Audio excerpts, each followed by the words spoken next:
This is a 2006 Toyota Scion XB.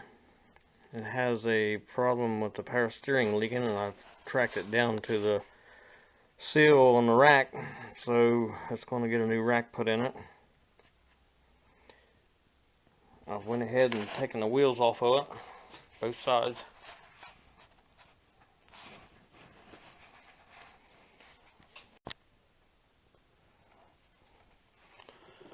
And if you're in here looking under this plastic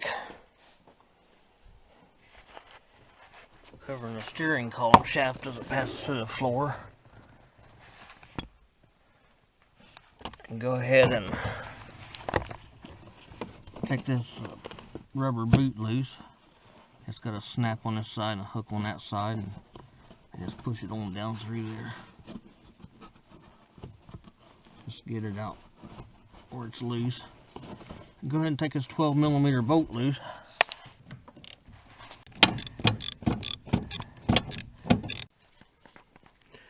Kind of a spline looking deal with threads on it. I took the pinch bolt out. I rotated the steering wheel so the opening on the pinch bolt is facing me. I'll dry this shaft off and put a paint mark on it. Put these splines exactly back right.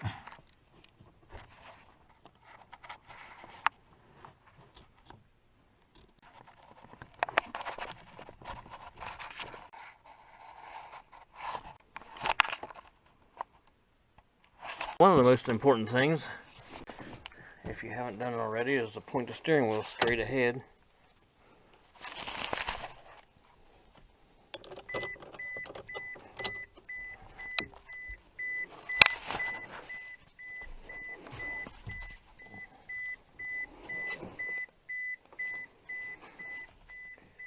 And that looks like it. Make sure both wheels are pointing straight ahead. Make sure the steering wheel stays straight ahead. Well, if it doesn't, you'll tear up the clock spring in the steering wheel. You can pull the seat belt through it. Whatever floats your boat. I just used a bungee cord. Keep the steering wheel straight ahead.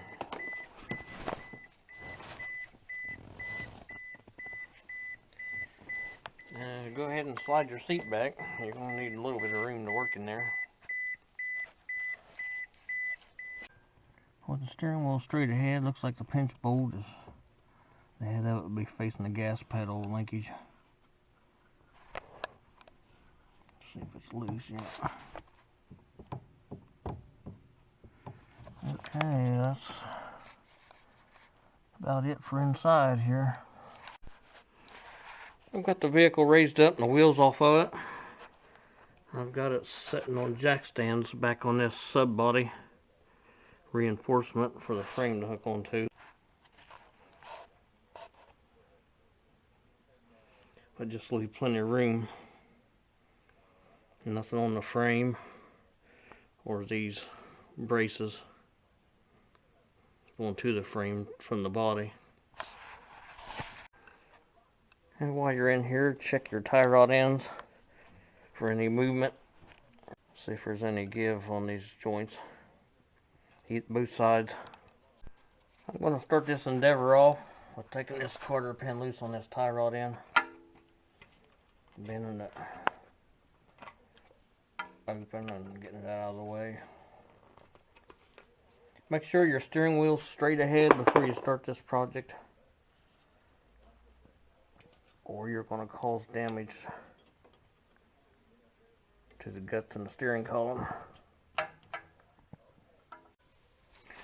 Now that the quarter pin's out, put a crescent wrench on the inside of the outer tie rod end and a 19mm on this lock nut on the tie rod end to inner tie rod end threads, and just break it loose.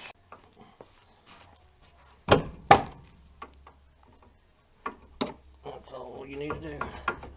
Now take this 17mm nut loose.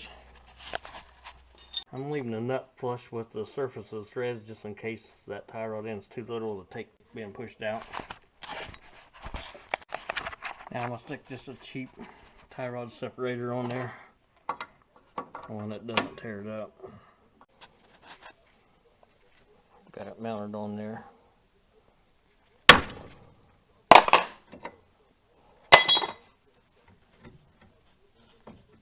Looks like that did it.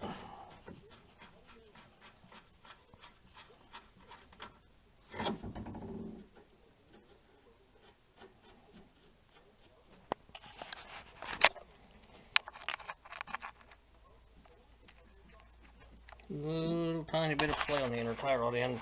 It's definitely not tight anymore. I'm going to unscrew this tie rod end, counting the number of rotations, just to get it back in a ballpark. I'm going to put it back together.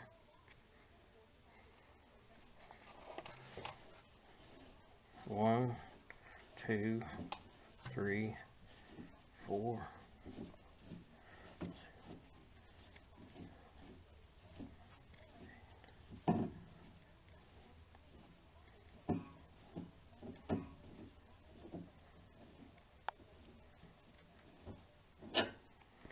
About 14 and a half.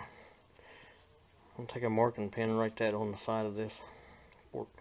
14 half, somewhere in there.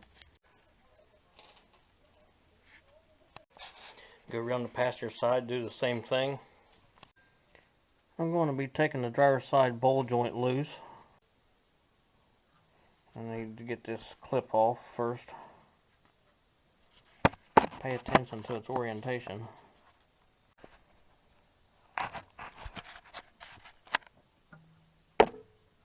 Got a hook on it, and just push it out.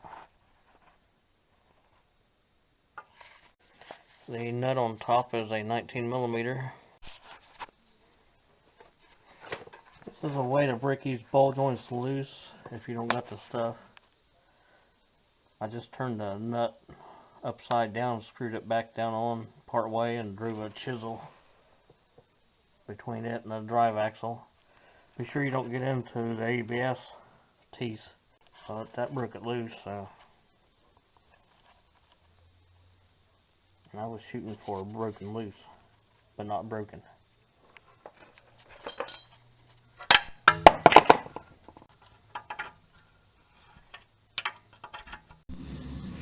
Next thing I want to do is work on getting this subframe down. I'm going to loosen this brace up back here and take this bolt out here on the frame on both sides, and then spin this brace back along the floor, and then I'm going to take the 2-inch mount. These two bolts here, I don't know if there was a third originally or not. These two bolts here need to come loose. That's a rear engine mount, and the motor will have to be braced before this subframe comes down. And I'm going to go ahead and take these clamps loose on this line where it's hooked to the frame over there. 10mm holding it down.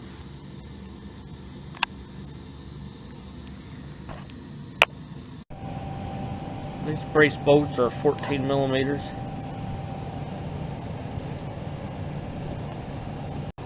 The engine mount nuts are 14mm. Now that both braces are back off the frame and the lines are loose from the frame, I put a jack underneath the differential part on the transmission and raised the engine up about 1 inch so that the mount studs are barely sticking through the subframe. I'm up here to the top. I'm using a piece of 1 1/8" square steel bar across the strut towers. And on the back of the head there's a threaded bolt hole. One. right there. That goes in horizontal. There's some kind of weird import fine thread.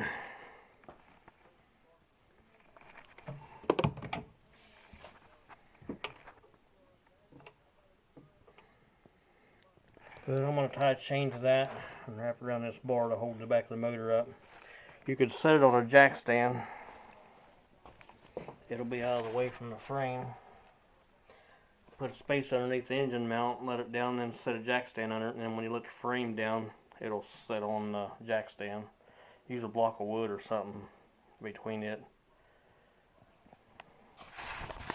But I'm going to just use this, it's pretty quick. Now that that's installed,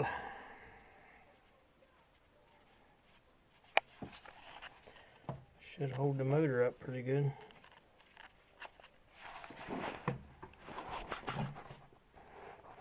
Hold the back of it up. It actually has a mount holding the majority of the weight up. And let's see how good it's doing this thing.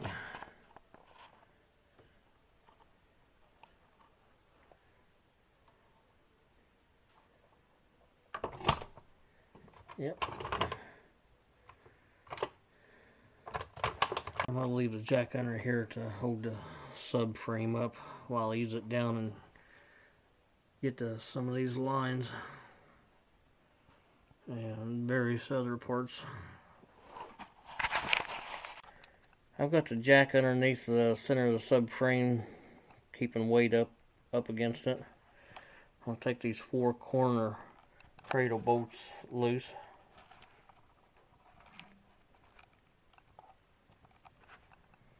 And this is a control arm bolt, and those are the rack nuts for the clamp on it, holds the rack down. Those will be left alone until last, and the bolts will. These cradle bolts are 19mm. I've let the subframe down about 4 inches. Just let it rest on jack stands. I've got good access to the rack bolts and the lines.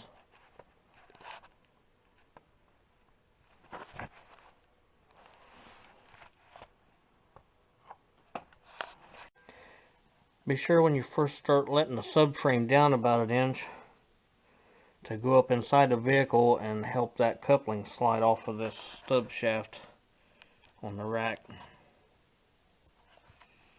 so you don't have to worry about it getting caught doing something to the steering column. It comes off pretty quick. I didn't have much trouble out of this one, but you never know. Just be sure you keep the subframe relatively in line. Keep it pretty close. Go to work on taking the clamp off of the return line. You'll need a drain pan under it, and then I'm going to take that, it looks like a 19mm loose on the pressure line, and then start working on the rack bolts.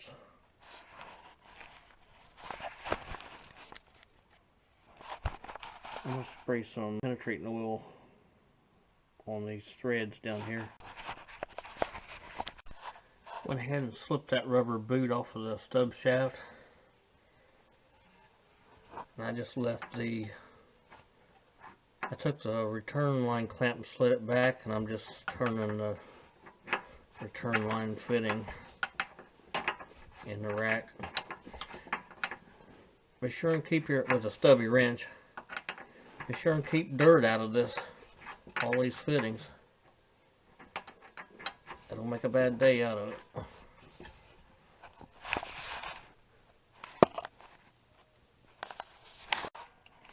And that's what you can expect when you take the return line loose. Steady stream of fluid. Working on the high side though.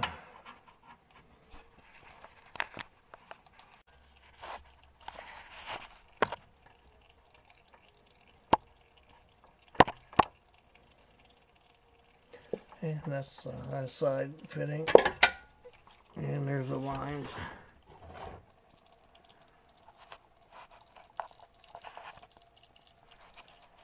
Long engine mount bolts.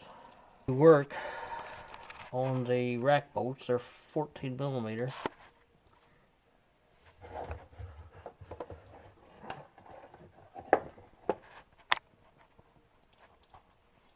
Two on each side.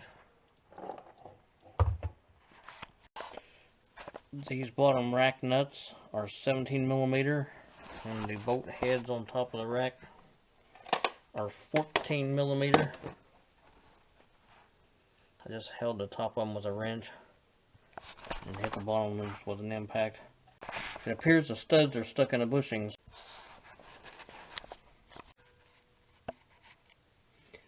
There's the two O-rings that needs replaced before it goes into the new rack. The driver's side rack bolts are loose. Now I need to use a 12 millimeter and take that heat shield up. It's fastened in with that one leg of that noise suppressor bushing thing. I just took the front bolt out of that heat shield and bent it up. I left the blind one back here behind the sway bar in place. I got the bolts out of this passenger side. It was really rusted in the frame. I put on the driver's side, and those bolts, at least one of them stuck in there too, so I might have to pry it up out of there. It's stuck in there. I took a hammer and I put the nut back on the end of this and hit the subframe and knocked these up out of there. I took the bushing out with it on the one side. And the other one was clean, it was just stuck in there. Now it looks like I might have to push the rack to the passenger side and then bring it over top of the sway bar. I've had to push the rack against the engine mount far enough to get this tie rod, inner tie rod end, past the sway bar and on the other side of it and up through the frame piece here.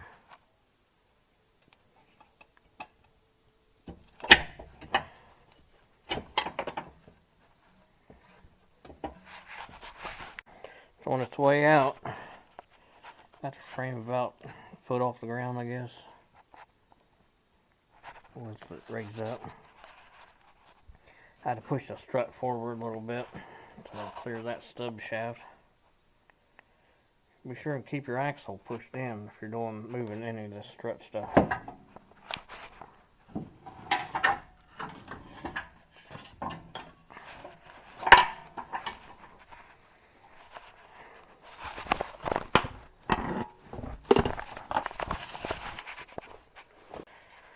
Yep, that's an outfit, alright.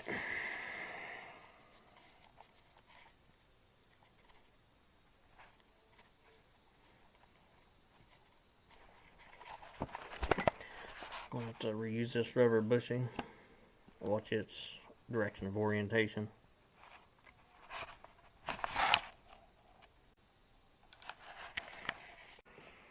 Looks like there's some rock and stuff that needs to be removed from in there.